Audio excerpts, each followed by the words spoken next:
Honorable Prime Minister, Islamic Republic of Pakistan.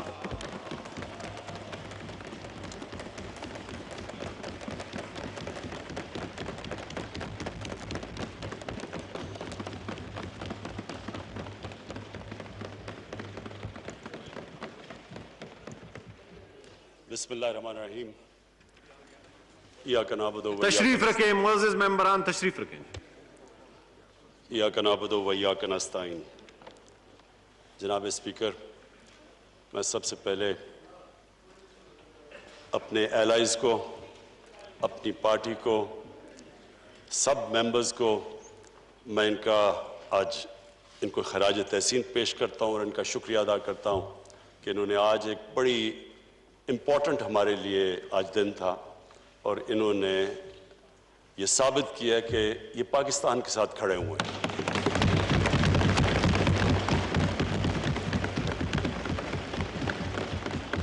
मैं speaker साहब FATF के बिल से पहले, क्योंकि बड़ा करंट टॉपिक है, जो एक ऐसा हादसा हुआ जिससे सारा हमारा मुल्क हिल गया, वो जो मोटरवे के ऊपर जो सानिया हुआ, मैं सिर्फ उसके ऊपर ब्रीफली ये कहना चाहता हूँ कि हमने तब से, जब से ये हादसा हुआ, हम ये सोच रहे हैं कि इसके लिए एक बेहतरीन लेजिस्लेशन पास की जाए कि आगे से सिर्फ हमारी ख्वातीन को ही ना प्रोटेक्शन मिले, बच्चों को भी, जो चाइल्ड अब्यूज़ के अंदर बड़ी बुरी तरह उनकी ज़िंदगियाँ भी तबाह होती हैं, उनकी फैमिली भी तबाह होती है। ये जो रेप है, इसको इस तरह ये देखें कि इसकी वजह से एक इंसान की ज़िंदगी तबाह होती है, दुनिया में भी, बाहर के माशरों में भी, लेकिन हमारे माशरे में जिस तरह की हमारा कल्चर है, उसमें उनकी भी ज़िंदगी तबाह, उनकी फैमिलीज़ भी सफ़र करती हैं। और मैं तो ख़ास तौर पे सोच रहा था कि उन बच्चों के ऊपर क्या गुजरी होगी। ये सारी ज़िंदगी के लिए ये ट्रॉमा रहता है। तो उसके बाद हमने फैसला किया कि हम 3 टियर इसके ऊपर काम करें। नंबर 1 तो पुलिसिंग, रजिस्ट्रेशन, सारी जगह दुनिया के अंदर सेक्स क्रिमिनल्स की रजिस्ट्रेशन होती है, सेक्स ऑफेंडर्स रजिस्टर्ड होते हैं, उनका एक डेटाबेस बनता है, उनको फिर फॉलो किया जाता है, क्योंकि दुनिया का तजर्बा हमें यह बताता है कि जो सेक्स ऑफेंडर्स होते हैं वो रिपीट ऑफेंडर्स होते हैं। जिस तरह ये जो एक अभी भागा हुआ है जो आबिद, इससे पहले भी गैंग रेप की हुई है और फिर से जो भी उसको सजा दी थी, जाहिर है वो इबरतनाक नहीं थी, क्योंकि उसने फिर से किया। और ये तो रिपोर्ट हुआ है सेकंड टाइम। बीच में कितने उसने ऐसे जुर्म किए जो अनरिपोर्टेड है। और जितना भी हम इसमें इन्वेस्टिगेट करते हैं तो हमें यह पता चलता है कि ये बड़ा एक छोटा सा नंबर रिपोर्ट होता है। चाइल्ड अब्यूज में भी, जिधर बच्चों से जुल्म होता है, और ये रेप केसेस में भी, क्योंकि हम सब जानते हैं कि वो किस तरह के ट्रॉमा और सदमा से गुजरते हैं, बच्चे भी और जो खातीन भी। तो इसके ऊपर हम तैयारी कर रहे हैं एक बिल की, लेजिस्लेशन की, जिसमें इबरतनाक सजा हो, खौफजदा हो लोग, ये करते हुए उनको पता हो कि किसी की जब वो जिंदगी तबाह करेंगे तो उसके कॉन्सिक्वेंसेस है। सो इंशाअल्लाह ये बिल तैयार हो रहा है, ये आपके सामने चंद दिनों में हम पेश करेंगे।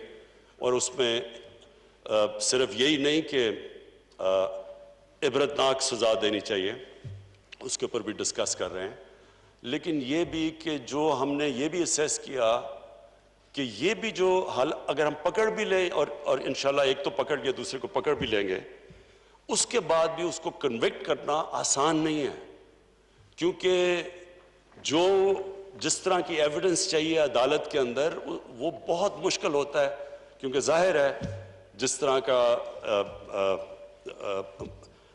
की वो एविडेंस देनी हो विटनेस बॉक्स में खड़े होके, वो बहुत मुश्किल होता है। तो उसके लिए भी हम प्रेपरेशन कर रहे हैं कि प्रोटेक्शन ऑफ विटनेस की, कि क्या उनको सामना ना करना पड़े अदालत में, तो उसकी भी इंशाल्लाह पूरी एक कॉम्प्रिहेंसिव एक लेजिस्लेशन लेके आएंगे। दूसरा जी, मैं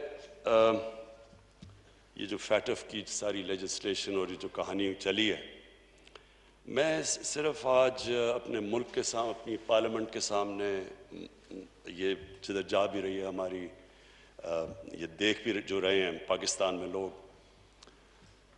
देखें जी, फैटफ का हमें सबको पता चलना चाहिए कि ये फैटफ कोई तहरीक हमारी गवर्नमेंट की वजह से नहीं, हम फैटफ के ग्रे के अंदर आए, ग्रे लिस्ट के अंदर, ये हमें विरासत में मिला, इनहेरिट किया हमने।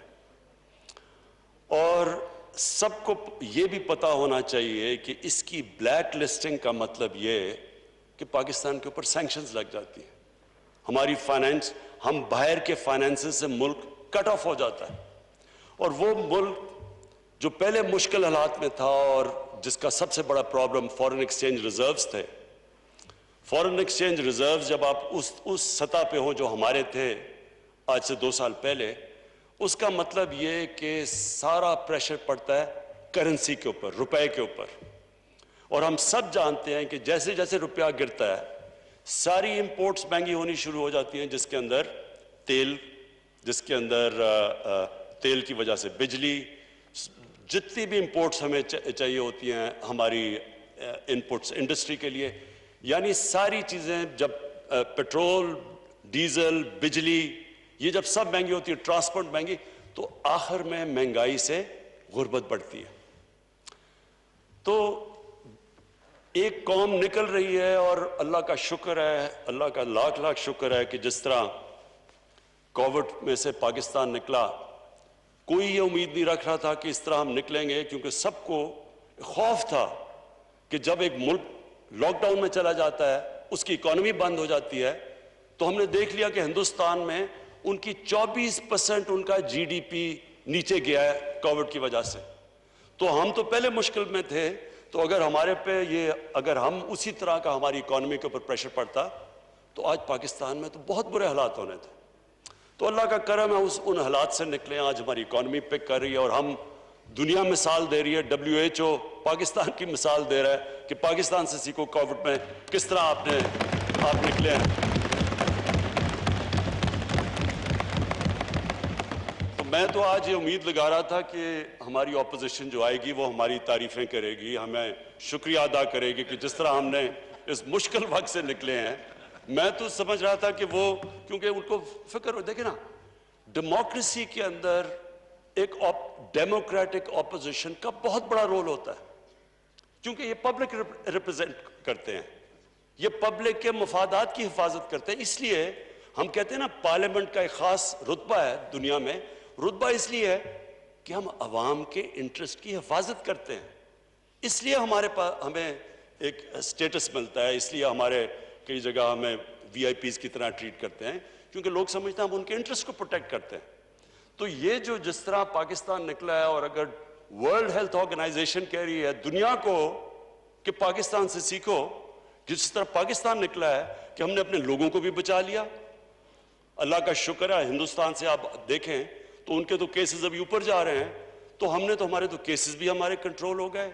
अल्लाह का शुक्र है कि आज पाकिस्तान के अंदर हमारे अस्पताल प्रेशर में नहीं है, केसेस भी नीचे जा रहे हैं, और हमने अपनी इकोनॉमी भी बचा ली। लेकिन मैंने आज ऑपोजिशन का जब रवैया देखा, तो मुझे जो मेरे दिल में खदशा था, जो मेरे इनके ऊपर मेरे व्यूज हैं, सब ऑपोजिशन पे नहीं, इनके जो लीडर्स हैं, वो कंफर्म हो गए। आज वो कंफर्म तब भी हो गए जिस तरह इन्होंने फैटफ की लेजिस्लेशन को अप्रोच किया, क्योंकि फैटफ का ब्लैक लिस्ट में जाना मतलब इकोनॉमिक सैंक्शंस, उसका मतलब कि हमारी इकोनॉमी क्रैश करना, उसका मतलब रुपया किधर रुकेगा, 250 पे 300 पे डॉलर जाएगा, किसी को नहीं पता, क्योंकि हमारे पास तो इतने फॉरेन एक्सचेंज रिजर्व नहीं है कि हम रुपए को सपोर्ट कर सके। तो इन हालात के अंदर हम ये उम्मीद लगा रहे थे कि हमारे साथ मिलके ऑपोजिशन फैटफ की लेजिस्लेशन इसलिए पास करेगी कि ये पाकिस्तान के लिए है, हमें कोई जाती फायदा तो नहीं है। लेकिन आज जिस तरह इन्होंने ना तो शुक्रिया अदा किया हमारा कि जिस तरह हमने बचाया पाकिस्तान को गवर्नमेंट ने कोविड से, बल्कि मैंने तो इनकी कई तकरीरें सुनी थी, मुझे मिसाल दी जा रही थी, नरेंद्र मोदी को देखो उसने कैसे लॉकडाउन किया है। मुझे यानी जिस तरह की तनकीद, किसी ने कहा FIR काट दो, कोई लोग मारे थे तो उन्होंने कहा जी इसके ऊपर FIR काट दो। तो वो करते इतनी, यानी जब तनकीद की थी तो अगर अल्लाह ने करम किया तो इनको फिर थोड़ी सी तो तारीफ कर देनी चाहिए थी। लेकिन जो आज इनका रवैया था और जो हमारी नेगोशिएशंस चली और हमने कोशिश की इनको कन्विंस करने की कि ये पाकिस्तान के इंटरेस्ट में है, ये फैटिफ के हमारे ग्रे लिस्ट से निकलना और कहीं खुदा ना खास्ता ब्लैक लिस्ट में जाना, ये तो पाकिस्तान का इशू है। लेकिन जो भी नेगोशिएट कर रहे थे, जो इन्होंने जिस तरह की नेगोशिएशन की, मेरी एक कन्विक्शन है कि इनके लीडर्स का इंटरेस्ट और पाकिस्तान का इंटरेस्ट अपोज्ड है। जो पाकिस्तान की बेहतरी है उसके ऊपर इनका कोई फिक्र नहीं। इनको अपने जाती इंटरेस्ट को प्रोटेक्ट करने के लिए इन्होंने हर किस्म की हमें ब्लैकमेल करने की कोशिश की। यानी इन्होंने समझा कि जी इतना खौफजदा होंगे कि कहीं ब्लैक लिस्ट ना हो जाए। इन्होंने 38 शिकें थी जो हैं नैब के कानून में, उसमें से 34 में इन्होंने अमेंडमेंट्स का हमारे सामने रख दी। यानी 34 नैब के एक्ट में अमेंडमेंट्स का मतलब कि नैब को दफन कर दो। सो इन्होंने इस्तेमाल किया फैटफ को अपने जो करप्शन के केसेस थे वो बचाने के लिए, और कोई फिक्र नहीं कि अगर मुल्क ब्लैक लिस्ट में चला जाता तो क्या होता है। और इन्होंने लास्ट मिनट तक कोशिश की, फिर जब इन्होंने देखा हम ब्लैकमेल नहीं हो रहा, फिर भी एंड में जाके फंस गए मनी लॉन्ड्रिंग के ऊपर। स्पीकर साहब, मैं अपनी कौम को, क्योंकि अपनी मेंबर्स भी मेरे बैठे हैं, कौम भी, उनको बड़ा जरूरी है। अल्लाहु अकबर, अल्लाहु अकबर,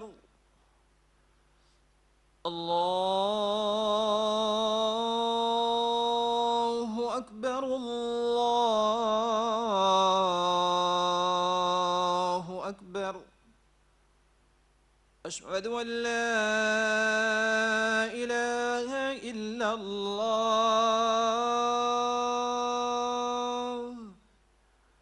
अशहदु अन ला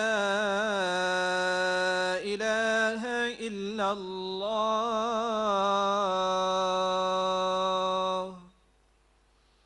अशहदु अन्न मुहम्मदर रसूलुल्लाह, अशहदु अन्न मुहम्मदर रसूलुल्लाह।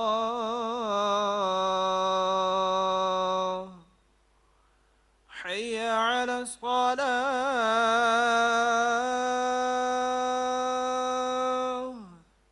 हय्य अला स्सलाह,